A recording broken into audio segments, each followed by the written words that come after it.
വളരെ മനോഹരമായ നമുക്കൊരു സ്റ്റേജ് ഷോ കാണുമ്പോൾ എങ്ങനെയാണ് ഉണ്ടാകുന്ന ഒരു ഫീൽ, അത്തരത്തിലുള്ള ഒരു നാടകമാണ് അദ്ദേഹം പാടിയത്. വളരെ വളരെ നന്ദി. അടുത്തതായിട്ട് നമ്മുടെ ഈ പ്രോഗ്രാം എല്ലാം കാണുമ്പോൾ എനിക്ക് തോന്നുന്നത് നമ്മുടെ പുത്തരിക്കണ്ട മൈതാനത്തിലെ വളരെ പ്രോഗ്രാമൊക്കെ ഇതുപോലെ വെക്കാറുണ്ട്. ആൾക്കാർ ടിക്കറ്റൊക്കെ എടുത്താണ് കാണാൻ വരുന്നത്. അത്രയും സ്റ്റാൻഡേർഡ് ഉള്ള ഒരു പരിപാടിയാണ് നമ്മുടെ സ്കൂളിലേക്ക് നടക്കുന്നത്. സമീപവാസികളെ, പരിസരവാസികളെ എല്ലാവരും നമ്മുടെ സ്കൂളിലേക്ക് കടന്നു വരികയും ഈ പ്രോഗ്രാം ഒക്കെ കണ്ട് ആസ്വദിക്കുകയും ചെയ്യണം. അടുത്തതായി നമ്മുടെ ഒരു ഒപ്പനയാണ്.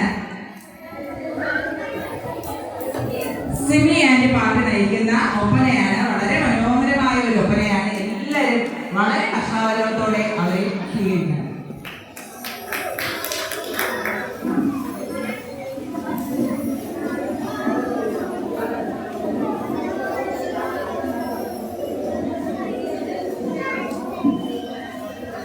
വേദിയിൽ സിമി, ഡിജ, അമീറ, ജസീല, രഞ്ജിനി, സുരഭി.